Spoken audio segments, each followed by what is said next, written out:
Assalamualaikum warahmatullahi wabarakatuh.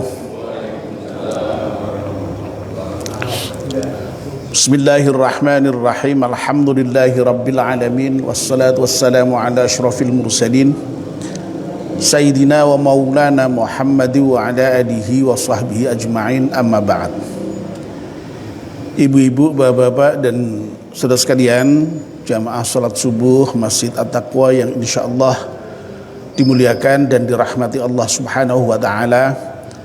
Alhamdulillah, kita panjatkan syukur kepada Allah Subhanahu wa taala yang pada pagi hari ini atas limpahan rahmat dan nikmatnya kita semua bisa hadir di masjid salat subuh berjamaah, dan sekarang ini kita masih melanjutkan lagi dengan melakukan kajian ba'da subuh.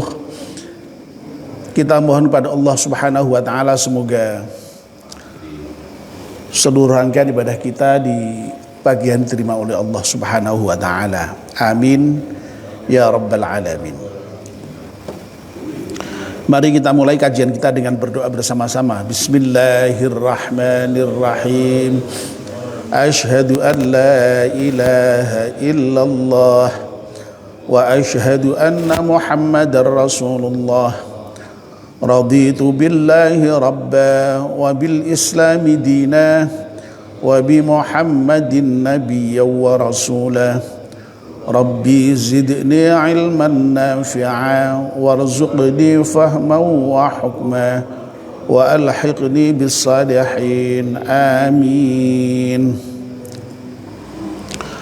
Mohon bacaan surat Al-Fatihah sekali untuk pengarang kitab Nasihatul Ibad dengan iringan doa, semoga kitab yang kita baca ini bermanfaat untuk kita semuanya. Ala hadhihi niyyah Al-Fatihah.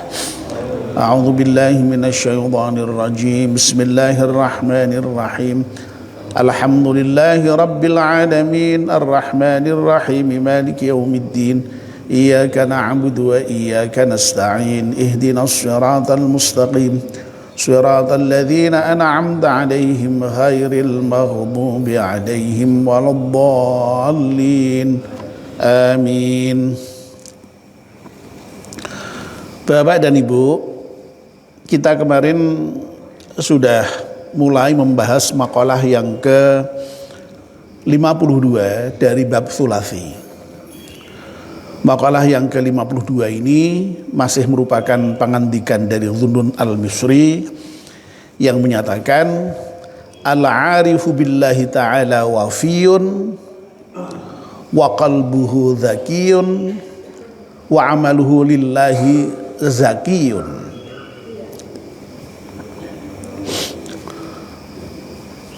Orang yang arif billah, makrifat kepada Allah, mengenal Allah, itu orang yang menepati janjinya dengan Allah. Sehingga orang yang makrifat kepada Allah itu karena dia menepati janji, maka dia kemudian konsisten dengan janjinya itu, lalu mau mengamalkan apa yang diperintahkan oleh Allah Subhanahu wa taala. Wa qalbuhu zakiyun. Poin yang kedua, orang yang makrifat pada Allah itu hatinya cerdas. Ya. Wa amaluhu lillahi zakiyun, dan yang ketiga, amalnya itu kepada Allah murni. Ya.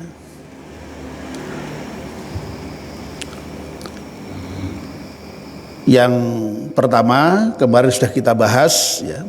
Pagi ini kita akan meneruskan pembahasan poin yang kedua dan yang ketiga kalau memungkinkan. Tapi kalau tidak memungkinkan ya yang kedua saja. Ya.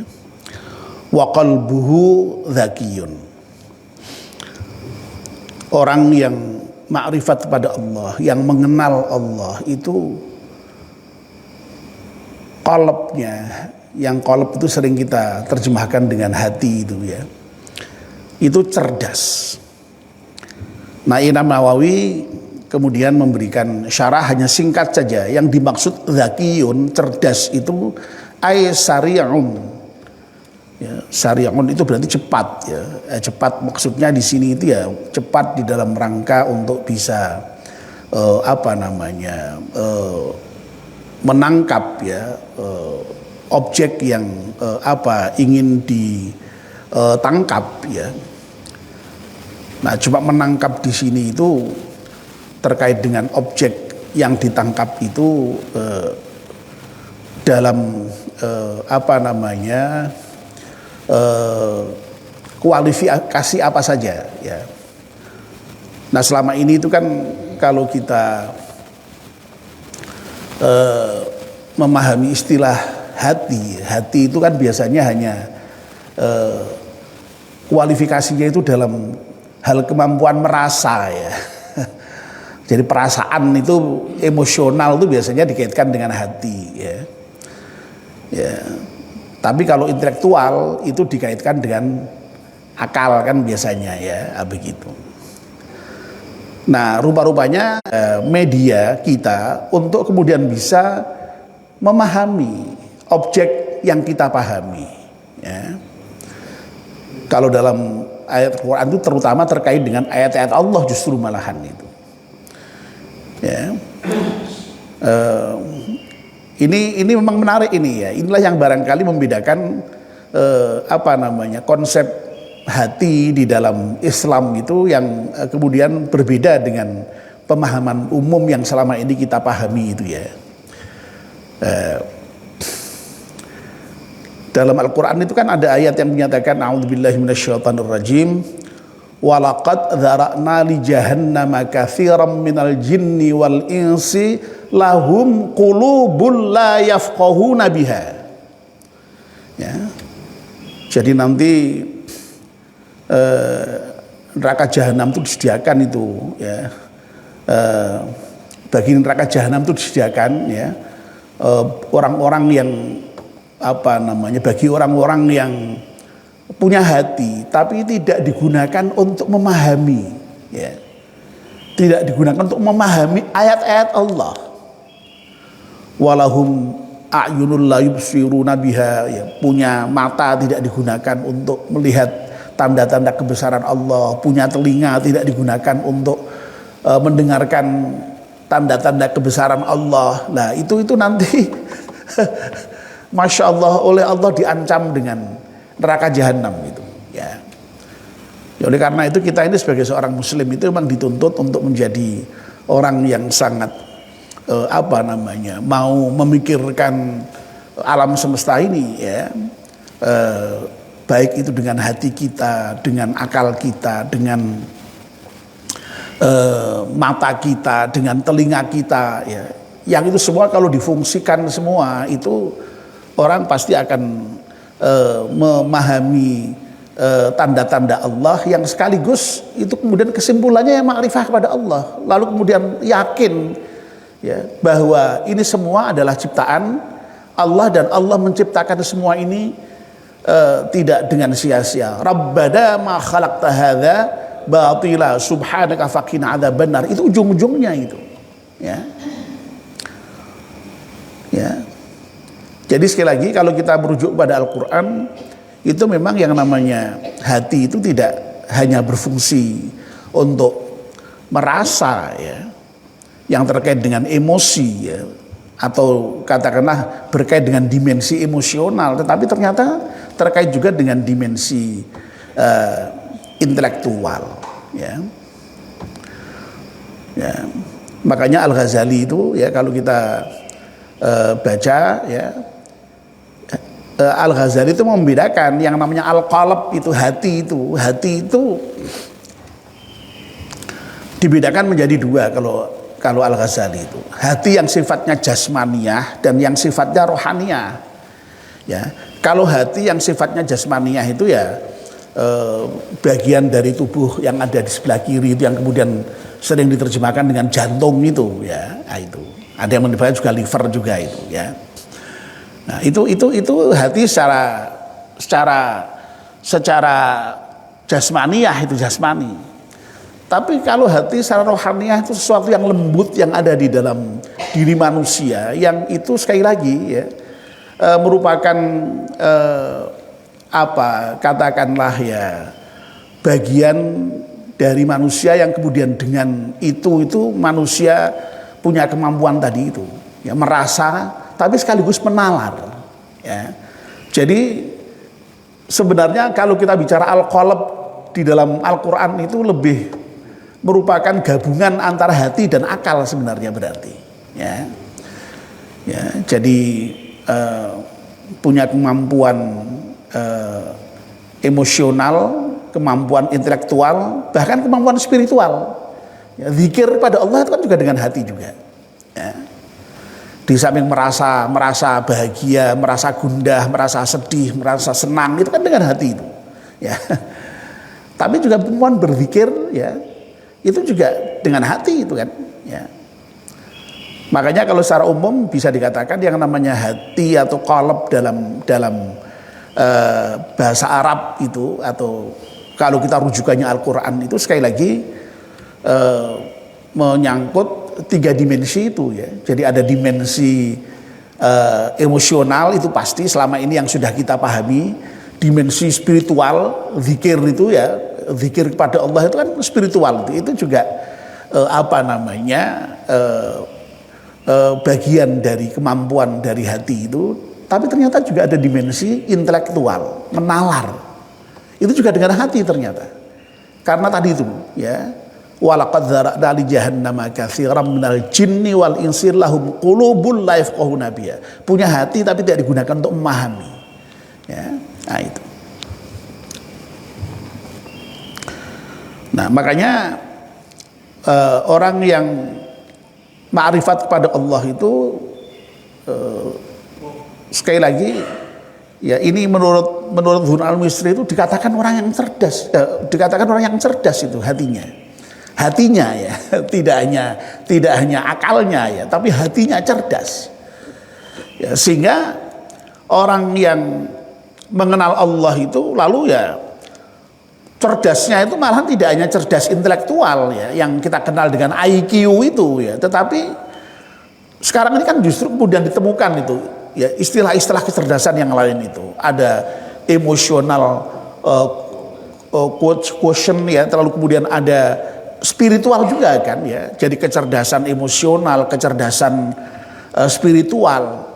Nah, sekali lagi orang yang ma'rifah pada Allah itu punya kecerdasan yang seperti itu.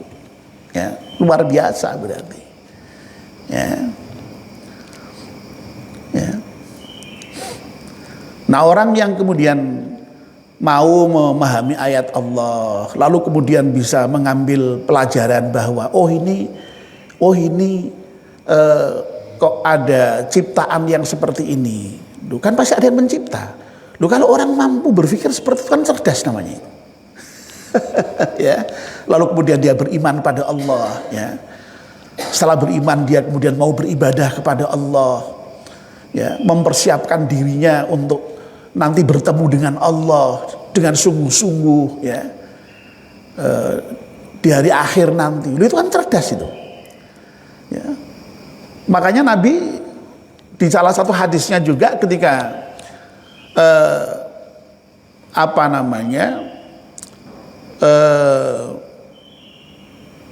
membuat kriteria orang yang cerdas itu malah justru terkait dengan dimensi yang lebih spiritual ya. Ya. Al-kaisu mandana nafsahu wa amila lima ba'dal maut. Orang yang disebut sebagai orang cerdas itu adalah orang yang mampu melakukan evaluasi diri ya. Kemarin itu kan juga ada ya. Jadi orang yang ma'rifat itu lalu kemudian qalbuhu basirun itu melihat itu ternyata orang yang menghiasi dirinya dengan muhasabah ya. Ya, muhasabah itu menghitung-hitung diri itu, mandana nafsahu itu ya. Ya. Jadi makanya disebut dengan yaumuddin itu kan hari perhitungan yang kemudian dengan setelah dihitung dibalas gitu kan ya. Dana itu ya tadi menghitung-hitung ya, berarti mengevaluasi dirinya. Wa amila lima ba'dal maut. Lah setelah menghitung dirinya itu, mengevaluasi dirinya itu, orang yang cerdas itu pasti kemudian mau beramal untuk hari akhir, mau mempersiapkan diri untuk hari akhir. Ya. Berarti orang yang mempersiapkan diri hari akhir itu orang yang cerdas. Karena apa? Dia tahu prioritas kan ya. Kalau untuk hidup di dunia yang sementara aja kita bekerja keras kok. Ya. Untuk kehidupan yang panjang kemarin yang sudah kita bahas Pak ya. Perjalanan sangat jauh pasti butuh bekal yang sangat jauh. Mestinya orang yang cerdas itu ya mengambil sikap memilih untuk mempersiapkan perjalanan yang jauh dibandingkan dengan sekedar menyiapkan perjalanan yang dekat. Ya. Ya. Makanya orang selalu sadar walal akhiratu khairul laka minal ula itu. Akhirat itu lebih baik. Makanya kemudian dipersiapkan dengan sungguh-sungguh. Itu kata Nabi disebut orang yang cerdas itu. Ya. Jadi orang yang cerdas itu tidak semata-mata cerdas dalam kaitannya dengan IQ ya, tapi juga cerdas secara SQ, spiritual quotient, dan bahkan juga emosional itu. Ya, nah itu. Orang pinternya kayak apa, cerdasnya kayak apa, akalnya ya, IQ-nya tingginya kayak apa. Tapi kalau EQ-nya ya, emotional quotient-nya itu delosor ya, gagal dia karena dia tidak akan bisa bermasyarakat dengan baik. Orang yang punya kecerdasan emosional itu orang yang bisa empati dengan orang lain ya, sehingga kemudian dia bisa hidup di tengah-tengah masyarakat dengan baik itu. Nah, orang yang punya kecerdasan spiritual ya tadi itu orang yang kemudian punya hubungan dengan Allah dengan baik itu ya, lalu kemudian zikir, beribadah itu ya. Nah, jadi orang yang arif billah itu, makrifat kepada Allah itu ya punya kecerdasan yang luar biasa ya menurut Dzunun al-Misri ini. Ya. Lebih-lebih kalau kita kaitkan dengan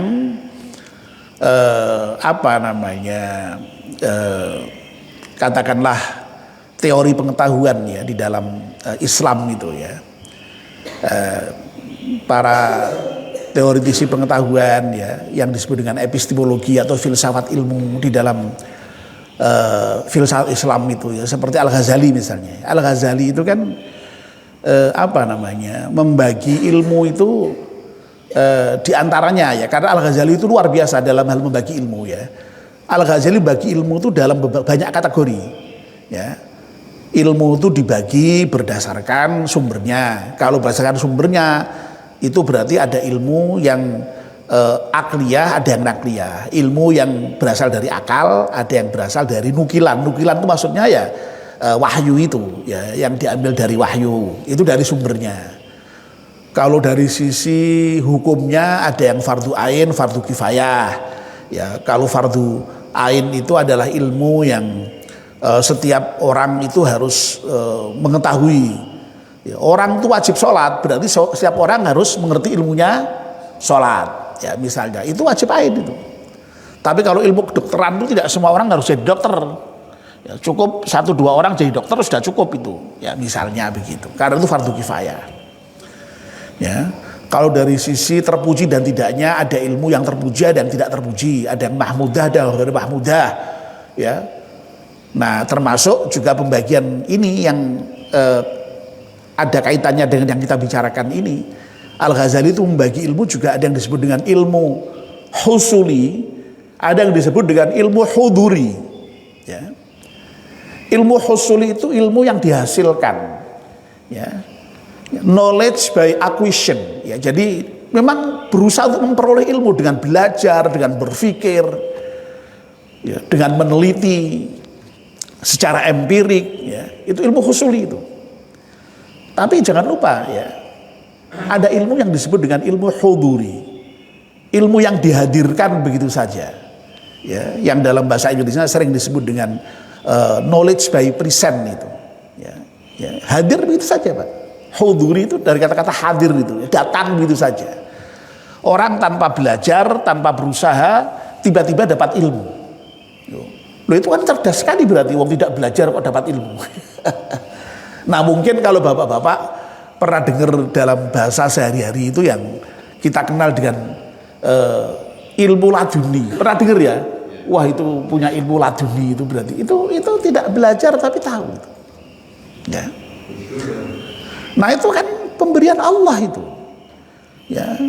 Dan dalam konteks tradisi tasawuf bahwa ilmu huduri itu ya memang dicapai dengan cara penyucian jiwa, memang hati memang ya landasannya. Ya. Ya, kalau dalam apa namanya misalnya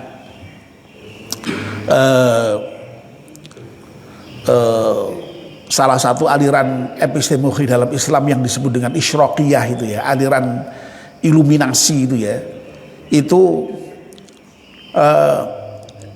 orang supaya mendapatkan ilmu yang tadi itu ya, sifatnya kasyaf tadi itu, tiba-tiba terbuka hijab tadi itu ya tidak begitu saja ya, harus ada tahapan yang disebut dengan tahapan pensucian jiwa memang ya, pembersihan hati ya. Nah lalu setelah hati dibersihkan, ketika hati bersih itulah kemudian Allah menurunkan apa namanya ya ilmu ilahi tadi itu ya, yang kemudian tiba-tiba terbuka hijab, orang lalu kemudian tahu tanpa belajar, tahu tanpa berpikir sebagaimana filsuf, sebagaimana para ilmuwan itu ya. Ya makanya kalau kita belajar juga misalnya teori Al-Ghazali itu ada yang disebut dengan teori cermin ya, teori cermin itu ya lagi-lagi terkait dengan hati itu. Jadi hati itu kan tadi menjadi alat untuk menangkap tadi ya sesuatu itu ya. Kalau cermin ini bersih, maka semua objek yang tertangkap oleh cermin tadi pasti tertangkap dengan baik. Ya. Tapi kalau cermin itu kotor, apalagi cermin itu retak, kira-kira objek itu tertangkap dengan baik tidak? Tidak. Ya.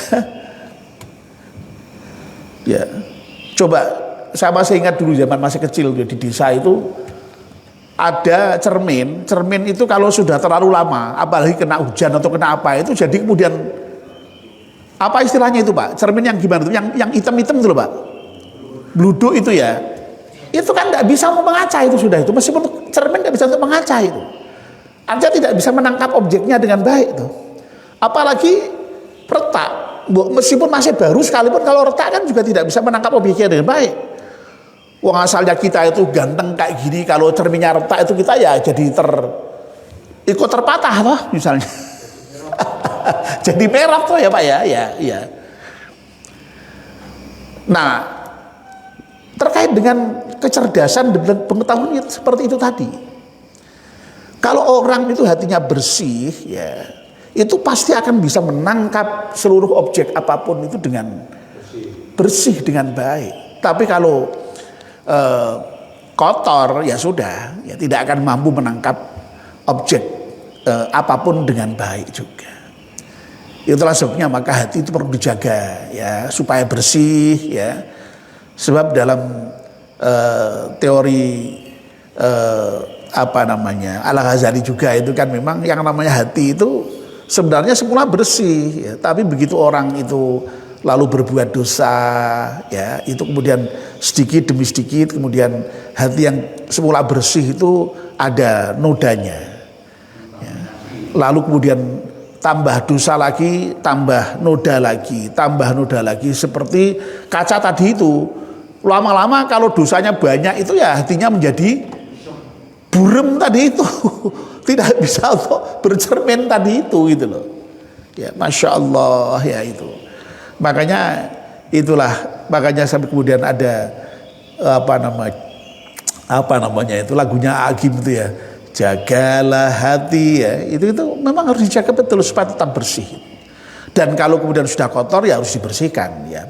Membersihkannya tidak lain dengan cara taubat kepada Allah Subhanahu wa taala. Dengan begitu lalu ya insya Allah hati itu kemudian menjadi baik lagi. Ya, jadi intinya hati itu ya ini juga kalau menurut Al-Quran ya. Kalau kita menuju Al-Quran itu kan hati itu kan ada yang sakit ya, bahkan ada yang hati keras ya. Tadi itu hati itu ketika sudah lama-lama kena noda itu lama-lama jadi keras itu ya. Dan kalau sudah keras itu ternyata digambarkan Al-Quran, oh itu lebih keras dibandingkan dengan batu sekalipun itu kalau hati sudah keras itu. Na'udzubillah min dzalik ya. Nah, oleh karena itu ya jangan sampailah kita itu punya hati yang sakit ya, hati yang marid ya, apalagi hati yang keras, qaswah ya. Nah, kalau bisa kita mudah-mudahan hatinya itu hati yang salim, qalbun salim kalau dalam bahasa Al-Qur'an itu ya, hati yang selamat ya, selamat dari dosa tadi itu mudah-mudahan. Nah, kalau hatinya itu bersih, hatinya itu salim ya, ini tadi ya.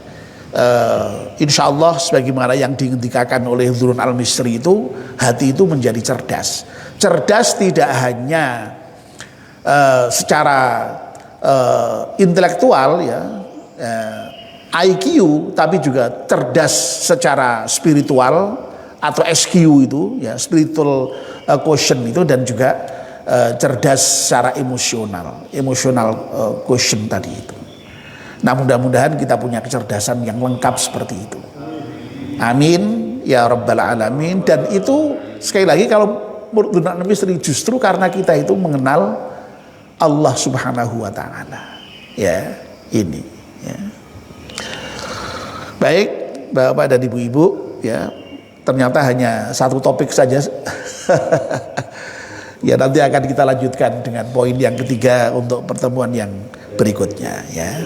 Mari kita akhiri dengan berdoa bersama-sama. Bismillahirrahmanirrahim. Wal 'asri innal insana lafi khusrin illa alladziina aamanu wa 'amilus salihati wa tawassaw bil haqqi wa tawassaw bis sabr. Subhanakallahumma wa bihamdika asyhadu an la ilaha illa anta astaghfiruka wa atubu ilaik. Wassalamu